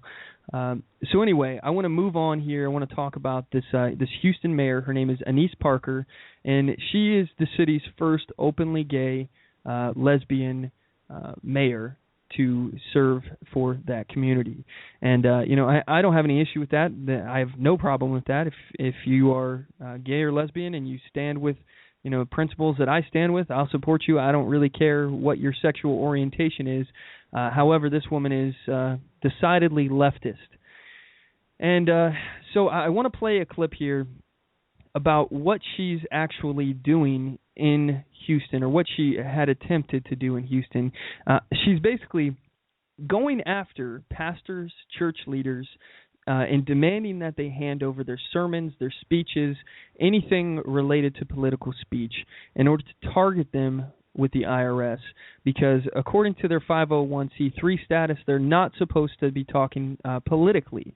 However, as we all know, the religious beliefs that people subscribe to, it has deep impact on everything in society. So, if you are a Christian and you believe, a certain set of values, it stands to reason that the pastor should be able to tell people, hey, this politician or this policy stands in stark contrast to your religious beliefs. Maybe you should do something about it. Maybe you should stop supporting this person or support this legislation that actually falls in line with your political beliefs. However, the IRS is going after these preachers, and now this mayor is going after these pastors and everything to try to see what they're saying at the pulpit. Here's a clip from Sean Hannity on Fox News, and they're talking about what is going on with the situation. Welcome back to Hannity. It is a shocking story out of Texas where the city of Houston has issued subpoenas demanding that a group of pastors turn over their sermons as part of a battle to enforce an equal rights ordinance in the city. Now, ministers who failed to comply with the subpoena could be held in contempt of court. Now, we reached out to the Houston's mayor's office. We received the following statement saying in part, quote, well, the mayor agrees with those who are concerned about the city legal department subpoenas for pastor sermons. The statement continues, quote, neither the mayor nor city attorney David Feldman were aware the subpoenas had been issued until yesterday. Both agree the original documents were overly broad. Now, the city will move to narrow the scope during an upcoming court hearing. Here to detail their fight for the First Amendment is the Grace Church co-founder, Pastor Steve Riggle, and from the Alliance Defending Freedom, Eric Stanley is with us. Pastor, we'll start with you. Did you get one of the letters? Subpoenas? I did. Yes, I did. What did it say? Well, it wanted my sermons and emails and texts and anything that had been said about the Equal Rights Ordinance or homosexuality, or including Mayor Parker, if I'd ever said anything about her. All right, communication with the congregation, wanted any of that. What I have read is that I guess this is the first openly gay mayor of the city, correct? Yes. Okay, and that they passed an ordinance where men can use the ladies' rooms and ladies can use the men's rooms, correct? Well, they passed an ordinance that has to do with public accommodations, gender identity, and gender expression, which basically mean that however you express yourself, it doesn't matter biologically what you are, that's what you are on that day. So in other words, and that would mean, as I'm interpreting it here, that men could use the women's room and then women could use the men's rooms, et cetera. And I understand that there was a referendum movement where you needed 17,000 signatures, you got over 50,000, but yet they still rejected it. Is that true? Okay, we'll get back to this in one moment here, but I want to talk about imposing this on churches. Obviously, this is a place of worship. They have their own doctrines that they have to adhere to, and the fact that somebody would wish to force a church to actually allow people to, men to use females' bathrooms and vice versa, solely because they feel on that particular day that they are a female or a man, depending on, whatever their thought process, which is, by the way, impossible to justify. In my opinion, I think, first of all, this is going to lead towards, perverts just entering the opposite sex bathrooms because they can just justify, oh, well, I was in there because today I feel like a woman. I think this is awful. And more importantly, I think, Democrats, they claim to be, against the war on women. Well, I think this is one action that is decidedly against women, because it puts them in a situation where they could be vulnerable. That's one of the most vulnerable times that you have in your life, is while you're sitting on a toilet in a public bathroom. I honestly, I don't want to put these women in any more jeopardy than they are already in to begin with. And if this policy goes nationwide, I can only imagine the kind of problems that will ensue from it. But anyway, here's the rest of the video. We had a company conduct a poll in the city. 82% said they were not for this ordinance. We gave it to the council, to the mayor. They passed it anyway. And so we enacted a referendum, a petition drive. We gathered 55,000 signatures. We needed 17,200. Of those 55,000, the city secretary stopped counting a little over 19,000 because we had passed the threshold of acceptable signatures, and then the city attorney threw out more than 30,000 of the signatures. This is unbelievable to me. They literally passed the amount of signatures that were required for this referendum to stop this law, this ordinance, and yet they were ignored and shut down. Okay, and Eric, you're with the Alliance for Defending Freedom. Your group is active in this. It would seem that this ordinance comes in direct conflict with a little amendment. It's called the First Amendment: freedom of speech, freedom of religion, freedom for redress of grievances. That's all in the First Amendment. Am I correct, sir? Oh, you're exactly right, Sean. I mean, this is an unprecedented attack on the First Amendment rights of pastors. The city of Houston has subpoenaed these 5 pastors. They're asking for 17 different categories of information, including text messages between their congregation members and the pastor, and including the pastor's sermons on issues like homosexuality, gender identity, or the mayor. And these have no relevance to whether there is enough signatures on the ballot to put this issue on the ballot. And in addition, as you noted, it violates the First Amendment rights of these pastors. Well, this is nothing more than political retribution. Yeah, well, it seems like that. Look, well, they're not backing off, in fact. Have we now gotten to the point where you must hold specific views on controversial issues, even if they contradict your faith? Is that where we're now headed? In other words, there are a lot of according to the city. Go ahead. Well, according to the city of Houston, that's exactly what they say. They want to be the arbiters of what is right and wrong. And now they want to troll through pastors' sermons to determine if what they said was true or false. They don't get to make that determination. And contrary to the media reports, the city is not backing off. The mayor actually tweeted on her page that if the pastors were talking about this issue from the pulpit, their sermons are fair game. Do we really want government officials to be trolling through the content of pastor sermons? Listen, Pastor, I'll ask you this. From my perspective, under no condition should you comply with this unlawful edict and set a precedent this way. Are you willing to go to jail to defend your rights to preach and freedom of religion? Well, I'm very willing for the mayor and the city attorney to have all of my sermons. If they'll agree to read them, I would give them to them, but I'm not willing to hand them over because the state has demanded that I do that, and that's why we have Alliance Defending Freedom involved in this. And I'll tell you this, with all due respect, there's no one that knows the mayor or the city attorney who would believe that they did not know about those subpoenas until yesterday. Well, if you need it, I'll come and bail you guys out. I believe in freedom of religion, and regardless of what other pastors, I don't know if it's the same denomination, but I'd be glad to bail you guys out, and I may even bring you a cake with a file if you get sent to jail for preaching what you believe is your deeply held religious faith. All right? There's my promise. I'll bail you guys out. Thank you. All right, thank you both. And coming up. Okay, so you've seen that side of the conversation, and you know it's been said from these people in support of actually limiting speech at the pulpit that, and this is from Feldman. I don't remember what organization he's with or what group he's with. I believe he's with the city council. Maybe I'm wrong, but anyway, he says if someone is speaking from the pulpit and it's political speech, then it's not going to be protected, and he's referring to free speech under the First Amendment. Well, I don't remember any law specifically, any phrase in the First Amendment saying that unless it's from a pulpit, political speech is not protected. I seem to recall it says that Congress will pass no laws abridging free speech. That's what I recall. Maybe I'm misremembering the First Amendment. I typically think I'm not, though. But let me just mention how systemic this is. If they can literally shut down the voices of preachers, pastors, rabbis, I mean, this is scary. This is them literally trying to censor speech. And again, as I've said before, the answer to speech you do not like is not censorship. It's more speech, debate, getting several sides of the topic out there, all sides of the debate, not limiting someone's voice or shutting people down.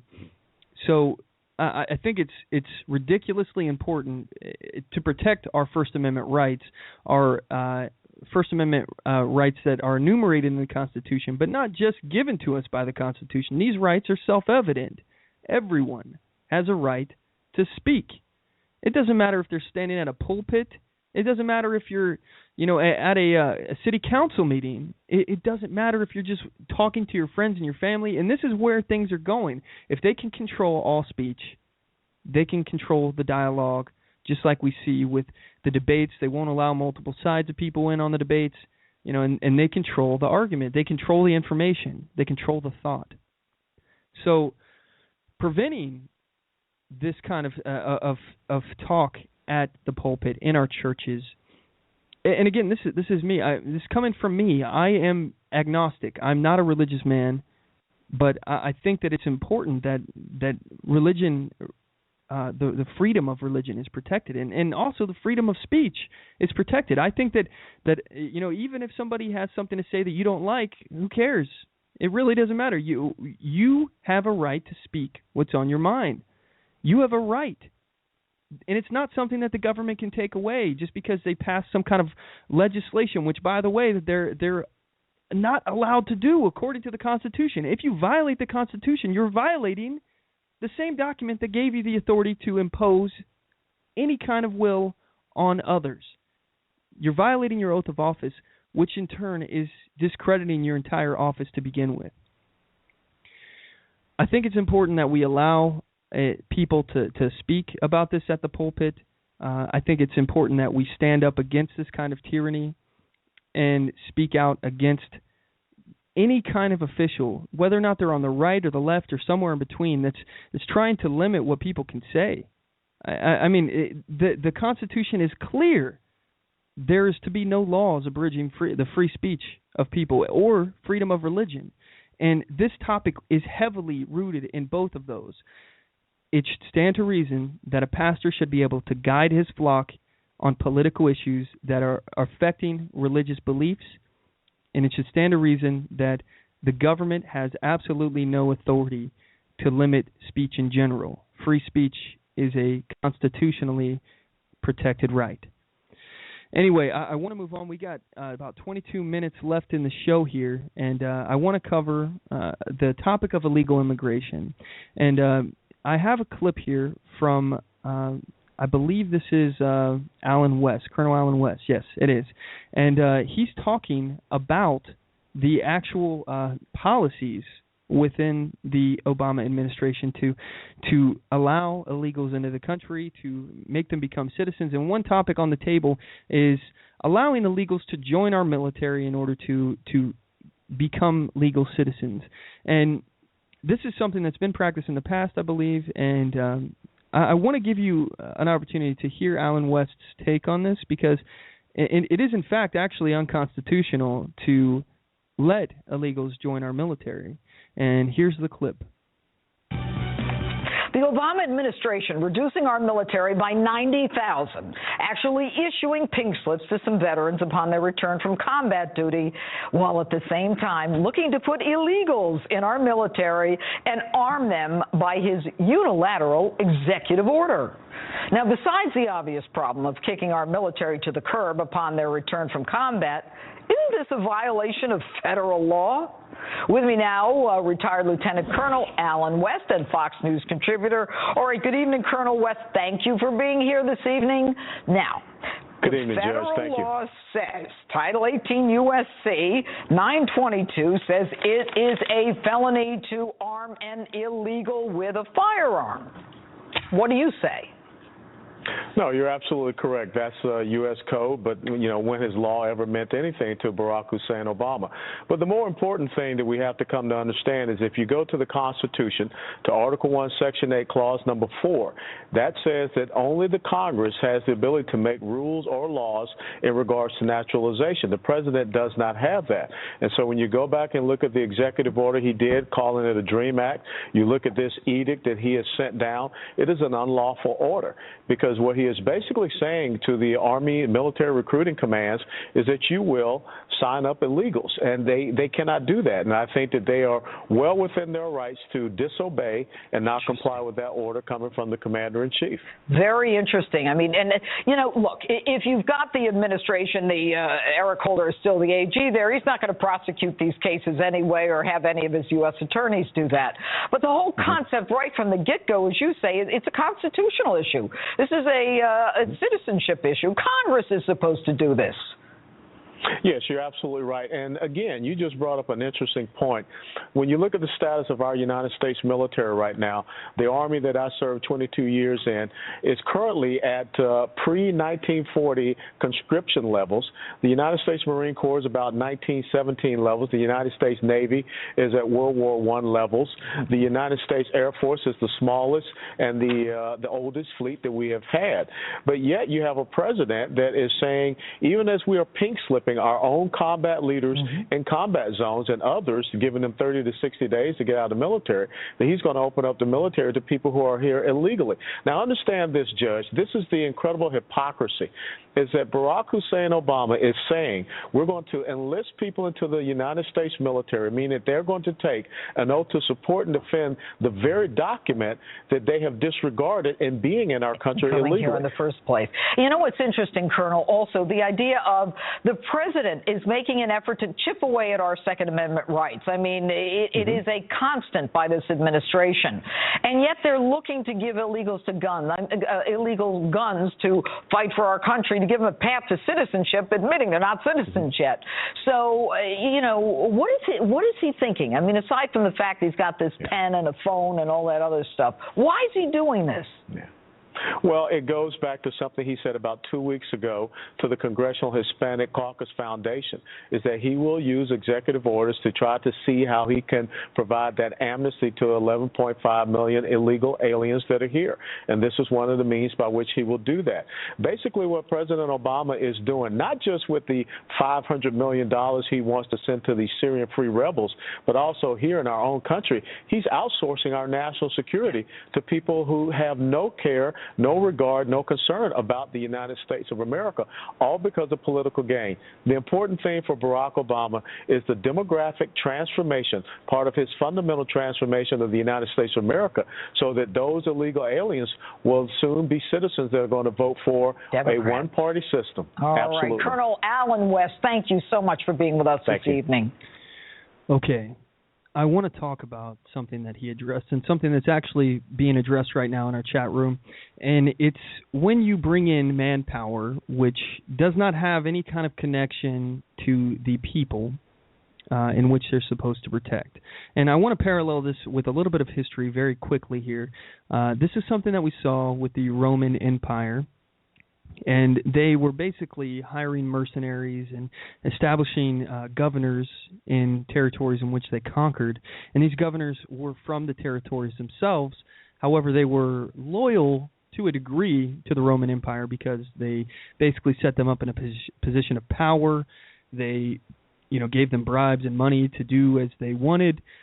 And it's important to note that that was actually one problem with the Roman Empire, and what led to their eventual demise. They expanded their borders, their imperialistic movements, where they were continuing to expand this empire to a point of where they could not maintain it monetarily. They ran out of money. And then the people that they were paying, these foreigners, who had no actual loyalty to the Roman Empire, and they were only loyal to the dollar, these people just walked away when the money stopped rolling in. They stopped protecting. They had no loyalty to the to the government, to the Republic of the Roman Empire, or just the empire in general. I suppose at that point it was no longer a republic, as history has shown us.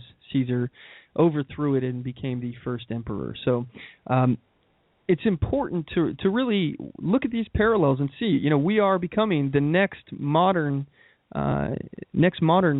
Roman Empire. I mean, we are the reincarnation of the Roman Empire, and this is what we're trying to do. We're trying to give illegals guns and have them protect us here at home. And again, it's been mentioned in the chat room that Obama has wanted to create a homeland security, a homeland military force that's just as equally trained and funded as the regular military, which is obviously a violation of Posse Comitatus. And again, in arming these illegal immigrants, it goes directly against the Constitution. He has no authority to do so. And again, when you violate your oath of office and your oath to the Constitution, you're violating the authority of your office in general, and you make it irrelevant. So that's important to note. He's violated the Constitution, and nothing's going to happen to him. And even if, he did something audaciously illegal, I believe that if President Obama was involved in an armed robbery, it would get swept under the rug, and he would still not get impeached and still not see any jail time, because he could do anything. I mean, this man can get away with anything nowadays. I don't believe that he will ever be impeached. I don't believe that we will ever see any kind of criminal indictments against this gentleman. And I think it's because of lack of political will, or I suppose backbone on the opposition party, the Republican Party. Nobody's willing to stand up to this guy, and everybody's just dug in their trenches waiting for his time to be over. And it doesn't matter what he does, he's not going to be held accountable, and he's just going to continue to blame it on other people. So anyway, I have another clip here, and I think it's really important to play. I think one thing that a big problem that I see here is that immigrants that migrated legally to this country have not been remaining silent. They are pissed off, and they rightfully should be pissed off. Honestly, it makes them look stupid. It makes them look like suckers and fools for going through the process legally and lawfully and trying to assimilate into this society when you just start waving your wand and making people who came here illegally American citizens. I think this is a very big issue, and I've been adamant that it's going to take Americans who have legally immigrated here to speak up and speak up about this kind of stuff. It's important. And I think that their voices need to be heard. Well, here is one American who spoke up at a California City Council meeting, and he had something important to say. Next speaker is Raymond Herrera.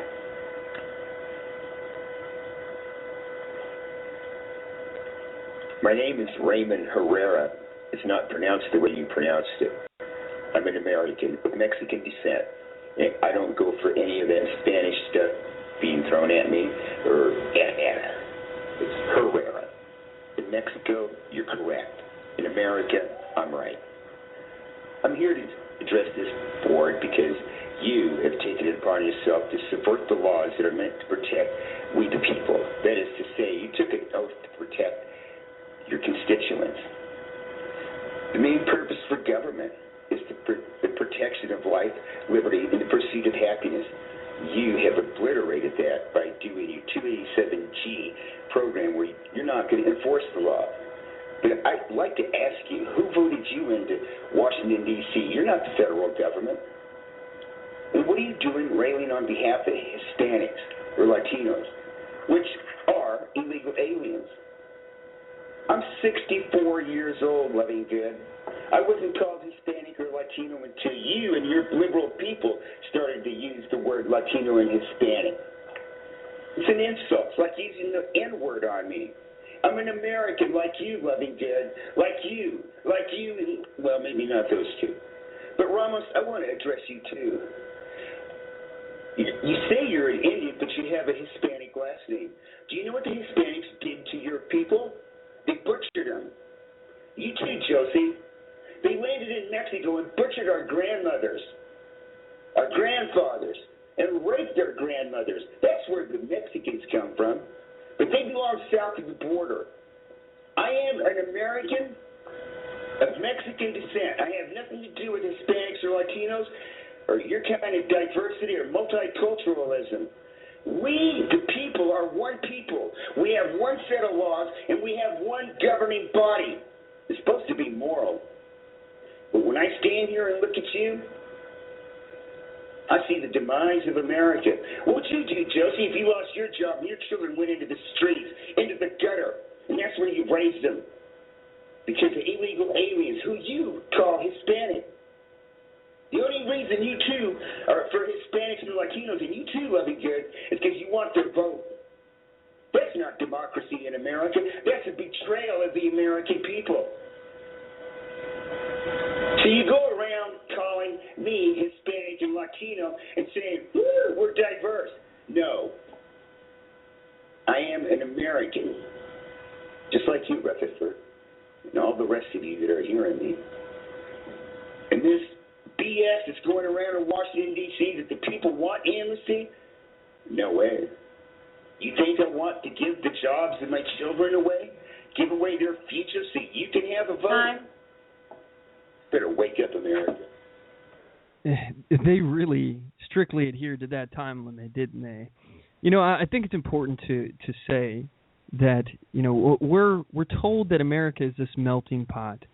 And to a degree, it's obviously true. We have so many immigrants coming into this country affecting the national makeup of what an American is. And we're told that, you know, we're separated and that we are small communities inside this greater American community, and that, you know, we should stay separate.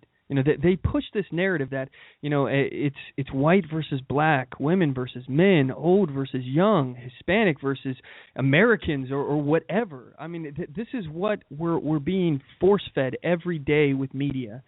And I think this man's message, Mr. Herrera, I think his message really resonates, at least with me, that, look, you are not your race. We're Americans, all of us together. If we came here legally, lawfully, we abide by the laws, we are all Americans. It used to be at one point in this society that illegals would work hard to assimilate and become productive members of their society. They would learn English. They would teach their kids to speak in English. They would have their kids try to stop using, the accents and work to actually, assimilate an American accent, and actually Americanize their children. This is something that, especially in the Italian community, was very prevalent. I mean, it's something that happened for a long time.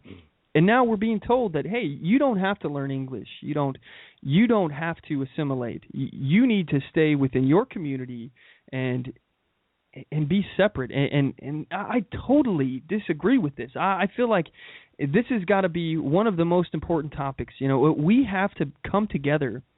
We have to get past the fact of, I'm white, you're not. You belong to a different community. I'm agnostic, and your religion is an affront to me, or atheist against, Christians or any other religion for that matter. Look, everyone has a right to speak, first and foremost. Everyone has a right to live their life without the government infringing on the choices that we make and things that we do. Even if I disagree with you, I'm not going to call for your censorship. I'm not going to call for you to be shut down or even arrested. I think that we all need to get past this whole, racial divide and the left-right paradigm of how far separate we are and come together on issues that are important and broadly reaching that affect us all.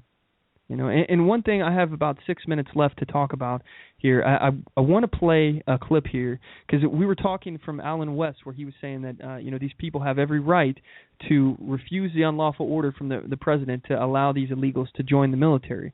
Well, I have here a situation that happened in Nashville where police refused Secret Service request for an illegal search of an Obama critic. And I think this is really outstanding. I love it when I see Oath Keepers who are holding true to the oath that they took to protect and defend the Constitution. I have the clip here. Here it is. There's already a lot of fodder to attack the Secret Service with, and this will be more. Tonight, News Channel 5 Investigates uncovers stunning new allegations involving the U.S. Secret Service and an incident with Metro Police. Those allegations come directly from Nashville Police Chief Steve Anderson, who says Secret Service agents wanted his officers to fake a search warrant. Even more disturbing, the chief says he complained to top Secret Service bosses, and they didn't seem to care. News Channel 5 Chief Investigative Reporter Phil Williams has been digging into the details. The allegations are contained in this letter that Chief Anderson sent last week to several members of Congress, potentially adding new fuel to the red-hot Secret Service scandal. Don't let somebody get close to the president. Don't let somebody get close to his family. The letter went to members of the House Committee on Oversight who've spearheaded the ongoing investigation into the Secret Service, from the Colombian prostitution scandal to the case of a man who was able to penetrate White House security. Scandals that recently forced Secret Service Director Julia Pearson to resign. He's out. Now this frantic call for backup to Nashville police is raising new questions. 2 Secret Service agents were investigating threatening comments on Facebook about the president, and the Nashville man who posted them had refused to let the agents into his house. He shut the door in our face and went around the corner. Looked like, we're not sure if he possibly had the gun in his hand. In a letter first sent by Nashville's top cop to Secret Service headquarters, Chief Steve Anderson wrote, the resident refused to come outside and shouted back, "Show me your warrant." So one of the agents then asked the police sergeant to wave a piece of paper in an apparent effort to dupe the resident into thinking they indeed had a warrant. What he talks about is abuse of power by the Secret Service, not just in Washington, but here in Nashville. Congressman Jim Cooper is one of the members of the committee who just got the chief's letter detailing the January 2013 incident. So you can't steamroll a citizen of this country, because we all have rights, and we should know how to exercise those rights. And that's a basic violation of constitutional rights. Absolutely. The incident occurred here in this East Nashville neighborhood, but the chief says when officers arrived, they quickly discovered that Secret Service agents had no legal basis to enter the man's house, and the man who had a legal permit to carry a gun had not actually threatened anyone with it. That's when officers decided to pull out. It's clear that our security plan was not properly executed. Since then Director Julia Pearson had promised to clean up the Secret Service, the chief sent her a complaint about the incident. But Anderson said she did not acknowledge my letter. Assistant Director A.T. Smith did call, but his tone at best was condescending and dismissive. The chief added, I realized that I was being told in a polite manner to mind my own affairs. When he complained to the Secret Service higher-ups, they just seemed to say, hey, let's sweep this under the rug. That's when Anderson demanded a meeting with bosses inside the Secret Service's Nashville office. He recalled asking, do you think it is appropriate to wave a piece of paper in the air and tell him you have a warrant when you do not have a warrant? Answer, I don't know. I'm not a lawyer. This is absolutely appalling. Thomas Castelli is legal director for the American Civil Liberties Union of Tennessee. If this is not something that all law enforcement, and I'm talking about from the cop patrolling the streets in our smallest town in Tennessee all the way up to the Secret Service and the FBI, if this is not something that they're taught, then that's a big problem. A lot of folks maybe just say, oh, well, this is just in Nashville, but if this is symptomatic of a larger problem, it really needs to be solved nationwide. Now, Metro Police say the resident had not actually committed a crime. Now, as a result of this and other incidents, the police chief says that to protect his officers from being asked to engage in questionable activities, they will now need approval from top brass before they are allowed to work with the U.S. Secret Service, Vicki. Wow.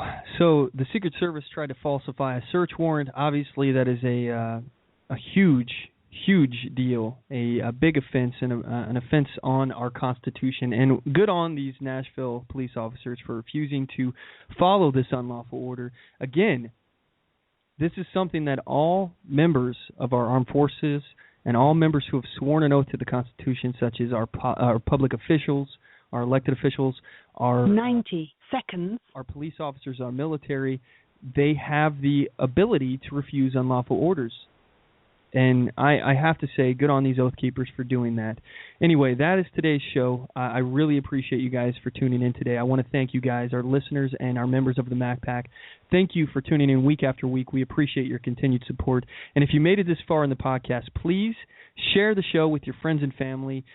Get the message out. Let everybody know what's going on in the country. 60 seconds. If you support the message that we're doing, it's important that you share the show and help us build the show up and get the infrastructure of this thing going here so that we can reach more people and spread more truth. Anyway, I also want to say thank you to our special guest, producer and director of the upcoming documentary, Waking Liberty, George Abrantes, for joining us today. And don't forget to tune in to next week's show, Sunday at 5 p.m. Pacific Standard Time, 8 p.m. Eastern Standard Time, here at blogtalkradio.com/OnTheMoveShow. You can follow us on here. Check out our website, OnTheMoveShow.com. Our YouTube, youtube.com/OnTheMoveShow. Don't forget to subscribe to us, Facebook.com/OnTheMoveShow, and Twitter.com/OnTheMoveShow. And as always, know your rights, assert your rights, and get on the move.